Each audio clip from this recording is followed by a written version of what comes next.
Hello everyone, today we are going to start with the social studies book for class 8 and the name of the book is We and Our People. Okay, तो जो chapter है वो है the expansion of the British power in India. तो किस तरीके से British आए इंडिया में, मुगल्स के टाइम से ही आने लगी थी। मर्केंटलिज्म इन इंडिया, मर्केंटलिज्म का मतलब है ट्रेड एंड कॉमर्स, जो कि वो फ्लरिश होने लगी इंडिया में। इन 1498 द वास्को द गामा, जिसका नाम सबने सुना है, पोर्तुगीज़ एक्सप्लोरर था। एक्सप्लोरर का मतलब है जो कि नए ट्रेड रूट जगह ढूंढ रहा था ताकि यूरोप में ट्रेड हो। उस टाइम वो कैलीकट आ गया। कैलीकट कैलकटा बिल्कुल नहीं है, ये दूसरा है जो कि केरला में है। This mark the beginning of the coming of the European traders to India. इसके बाद क्या हुआ कि यूरोप के जो ट्रेडर्स थे वो इंडिया में आने लगे।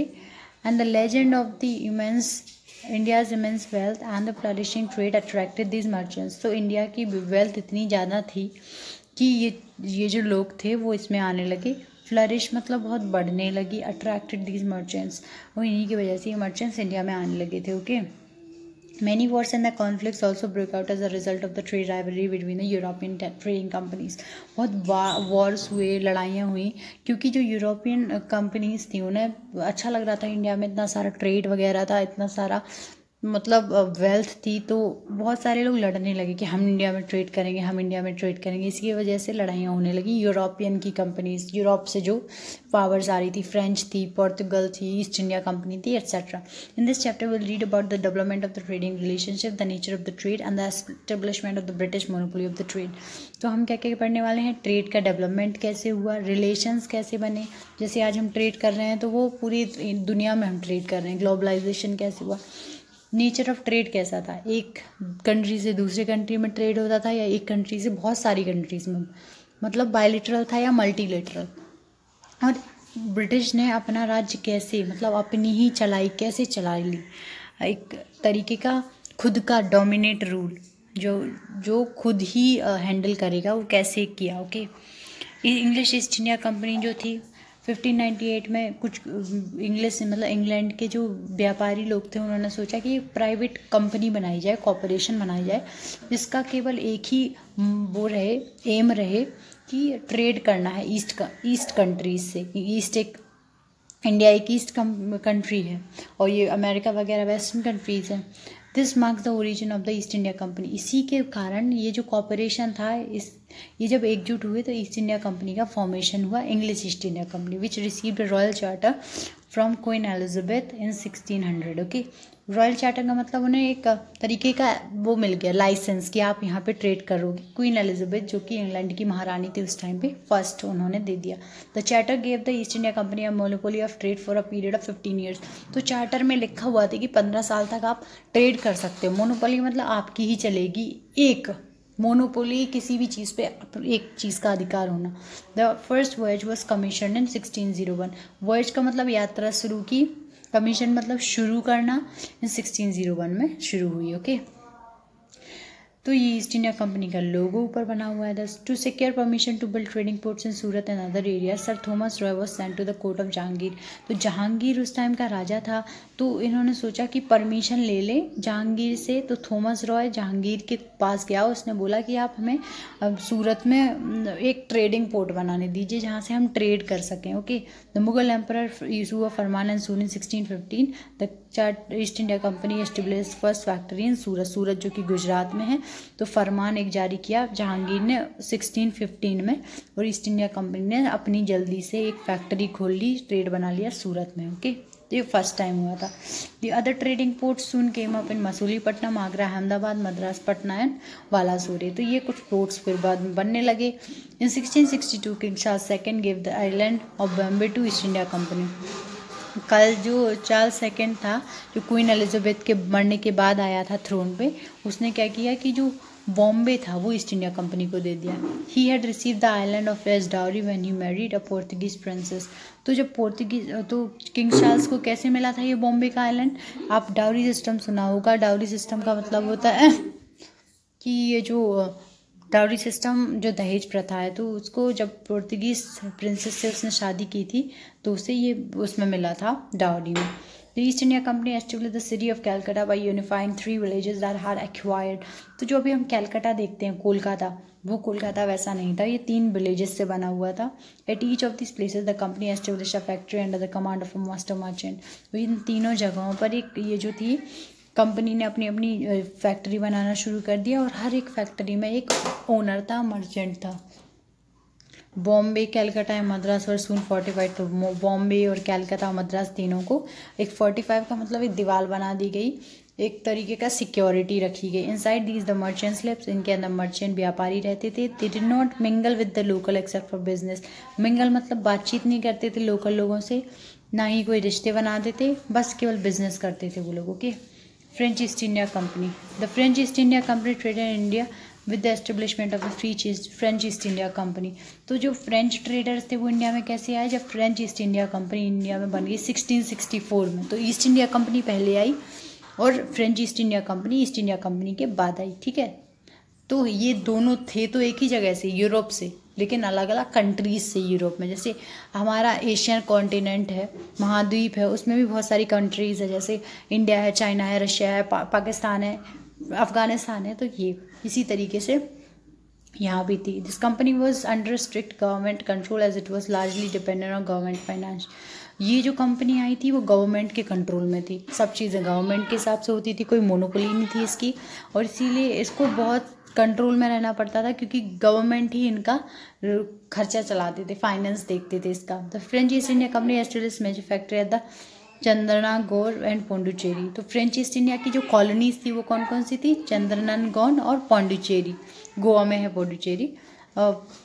Pondicherry.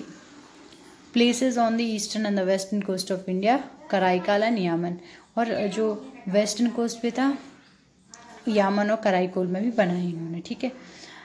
Apart from the East India and French East India Company, the Dutch and the Danish East India companies also operated in India. तो फ्रेंच ईस्ट इंडिया कंपनी और इंग्लिश ईस्ट इंडिया कंपनी के अलावा भी Dutch और Danish East India Company भी India में आई। However they remained as a trader and did not get any political significance. ये दोनों कंपनी जो थी वो केवल एक तरीके के ट्रेडर्स थी, उन्होंने कोई अपना राज्य स्थापित करने की कोशिश की भी होगी तो उनका नहीं हुआ, पॉलिटिकल कंट्रोल नहीं मिला। ओके, हम पढ़ेंगे how were these companies different from the earlier ones. The new trading companies enjoyed a deal of freedom and the political as well as the military power. तो पहले की जो कंपनीज थी उन्हें ये सब नहीं था, मतलब स्वतंत्रता नहीं थी उन कंपनीज को, political as well as military power नहीं थी कंट्रोल करने के लिए, और as they were respected by their governments. तो जब भी कोई कंपनी ट्रेड करती थी वो गवर्नमेंट देखता था उसकी साइड पे, तो कोई इन्हें छूट नहीं थी। They could declare wars, sign treaties and fortify their territories. अब क्या कर सकते थे, वो लड़ाइयाँ लड़ सकते थे, कह सकते थे कि आपसे हम लड़ेंगे, ओके, वॉर करेंगे, साइन ट्रीटीज, एक इशू फरमान जारी कर सकते थे और साइन कर सकते थे, लीगल होते थे उनके साइन, और अपनी जो टेरिटरीज होती थी जिनमें रहते थे वो लोग, उनको वॉल तरीके का लगा के सिक्योरिटी रख सकते थे। They were authorize to extract toll taxes from other ships. जैसे आज हमारे टोल टैक्सेस लगे होते हैं, वो उन्हें जो शिप्स आती थी पोर्ट्स पे उनसे टोल टैक्स भी ले सकते थे। Apart from having powerful navies they also maintain huge armies. उनके पास नेवी भी थी, आर्मी भी थी। They had both Indian sipahis and the European officers. तो उन्हें इंडियन सिपाही भी थे और यूरोप के भी ऑफिसर्स थे उनकी आर्मी में। Okay, both the England and the French East India Company tried to establish their monopoly over the trade. तो इंग्लिश ईस्ट इंडिया कंपनी और फ्रेंच ईस्ट इंडिया कंपनी, उन दोनों ने क्या किया कि अपना ट्रेड पे मोनोपोली जमाने की कोशिश की, मतलब अब मैं ही सब कंट्रोल करूँगा, so that they could maximize their profit, ताकि उनका प्रॉफिट बढ़े।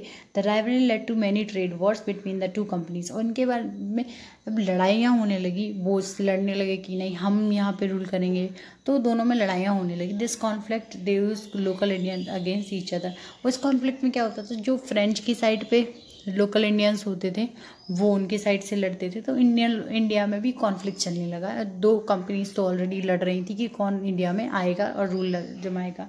अब ट्रेड वॉर्स जो है, the rivalry between England and the France, it can be traced in their traditional rivalry in Europe. तो ईस्ट इंडिया कंपनी और French East India company में जो लड़ाइयाँ हो रही थी वो इंडिया में आके नहीं हुई, लेकिन जो जहाँ से वो आए हैं, यूरोप से आए हैं, वहाँ से लड़ाई हुई। मतलब उनका पुरानी दुश्मनी थी। In the 18th century the two powers fought over the control of the colonial positions. और क्या हुआ, 18वीं सदी में इन दोनों में लड़ाइयाँ होने लगी कि कौन कॉलोनी इंडिया में पावर जमाएगा अपनी। Okay, this rivalry also led to a series of war in India which are known as Anglo-French wars और the Carnatic wars। ये जो लड़ाई हुई, सीरीज ऑफ वॉर्स, कुछ लड़ाइयाँ हुई, इनको इंडिया में क्या बोलते हैं, एंग्लो फ्रेंच वॉर्स या फिर कार्नाटिक वॉर्स। ठीक है, the most of the battles were fought in the Carnatic region and the part of Tamil Nadu. क्योंकि ज़्यादातर जो लड़ाइयाँ हुई थी वो कहाँ हुई थी, कर्नाटक एरिया में, ओके, और तमिलनाडु में हुई थी, इसलिए इन्हें कर्नाटिक वॉर्स भी बोला जाता है। हाँ, हम फर्स्ट कर्नाटिक वॉर के बारे में पढ़ेंगे। ओके, तो ठीक है, the first Carnatic war resulted from a war which break out in Europe between England and the France in 1742। तो ये जो कर्नाटिक वॉर हुआ था पहला, वो क्यों हुआ था, क्योंकि यूरोप में इंग्लैंड और फ्रांस के बीच में लड़ाई हो रही थी। तो वही कंपनी जब इंडिया आई तो वही वॉर उसी का परिणाम था जो यूरोप में हो रहा था। इन the Carnatic war the French captured the British settlement of Madras and the British mounted on attack on the Pondicherry. तो क्या हुआ, पहले कर्नाटिक वॉर में फ्रांस ने क्या किया, ब्रिटिश ने जितनी भी कॉलोनीज बनाई थी इंडिया में उसमें से मद्रास को अपने कब्जे में ला लिया, तो फ्रेंच मद्रास की हो गई। और जो ब्रिटिश थे उन्होंने क्या किया, जो पौंडीचेरी फ्रेंच की थी वो ब्रिटिशर्स ने अटैक कर दी। तो मद्रास हो गया फ्रेंच का जो कि ब्रिटिशर्स का था, और फ्रेंच जो पौंडीचेरी थी वो हो गई ब्रिटिशर्स की जो कि फ्रेंच का था। Madras was later restored to the British after the first war of Europe.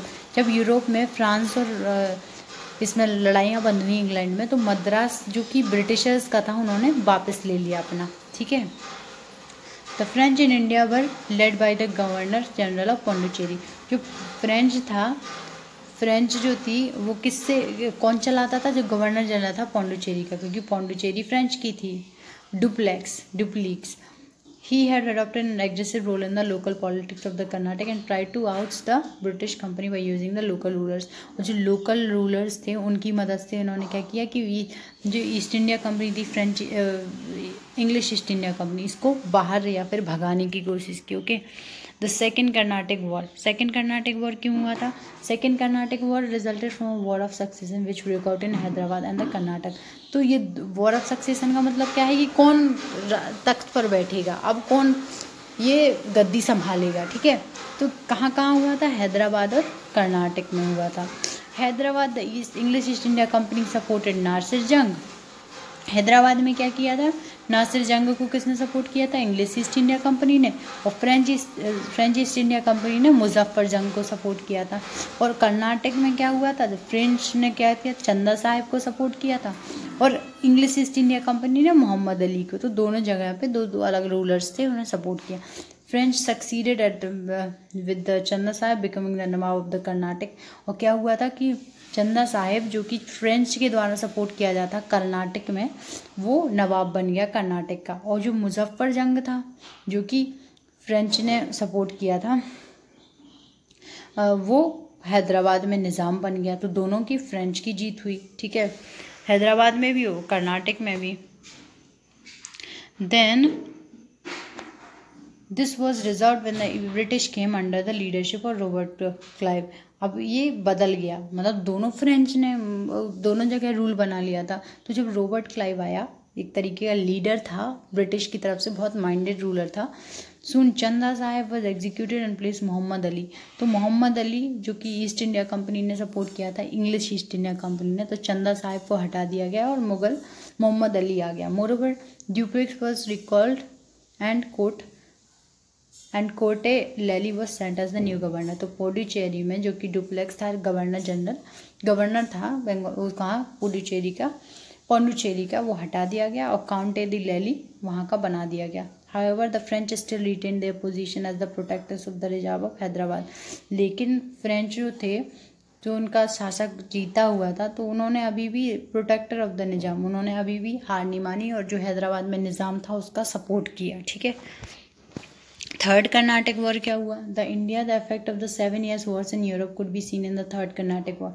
तो यूरोप में जो भी चीज़ें हो रही थी इन दोनों के बीच में, तो 7 साल एक वॉर चला, उसकी वजह से जो भी हुआ वो इंडिया में थर्ड कर्नाटिक वॉर के रूप में देखा जाता है।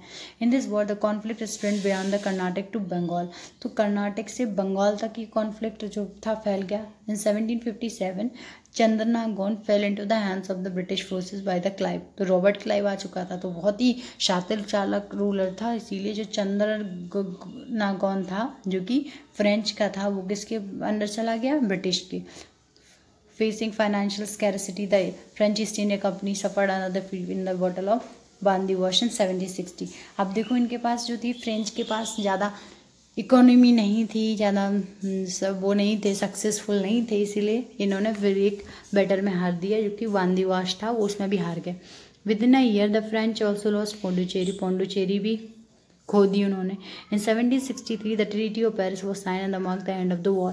ट्रीटी ऑफ पेरिस साइन की गई और ये जो लड़ाइयाँ चल रही थी उनको ख़त्म करने की बात की गई, ठीक है। Chandragon and Pondicherry were returned to the French where they were allowed to just maintain factories which could be used for the trade। तो जो ट्रीटी ऑफ पेरिस साइन हुई थी उसके हिसाब से जो चंद्रनागौर और पौंडीचेरी ब्रिटिशर्स ने कैप्चर कर ली थी वो फ्रेंच को लौटा दी जाएंगी। ये चंद्रनागौन और पौंडीचेरी में अपनी अपनी फैक्ट्रीज लगा सकते हैं केवल वहाँ पे और ट्रेड कर सकते हैं, उसके बियॉन्ड नहीं, उसके आगे नहीं। दे वर फॉरबिडन फ्रॉम फोर्टिफाइंग और इंस्टॉलिंग ट्रूप्स इन देम।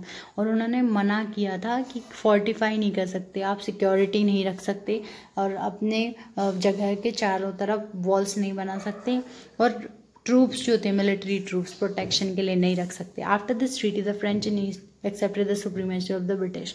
तो फ्रेंच ने क्या किया, इस ट्रीटी को साइन होने के बाद एक तरीके का लीगल वो था कि लड़ाई ना हो जिसमें, तो ये जो सुप्रीमेसी मतलब कि ब्रिटिश सुपीरियर हैं, सबसे ज़्यादा महत्वपूर्ण है, उन्होंने मान लिया फ्रेंच ने। Thus the British became the victor without any European rivals. तो ब्रिटिश क्या हो गए, ये बहुत बड़ी पावर इमर्ज होके आए और कोई भी लड़ने के लिए नहीं रहा। East India Company victory is credited to Robert Clive. तो रॉबर्ट क्लाइव के आने से पहले तो सारा फ्रेंच के फेवर में था, लेकिन जब रॉबर्ट क्लाइव आया तो east India company, English East India Company भी जीतने लगी। तो इस जीत का जो पूरा क्रेडिट जाता है वो रॉबर्ट क्लाइव को जाता है। Thank you. हम सेकेंड वीडियो में पढ़ेंगे और सारी सेंट्रलाइजेशन वगैरह के बारे में। Thank you.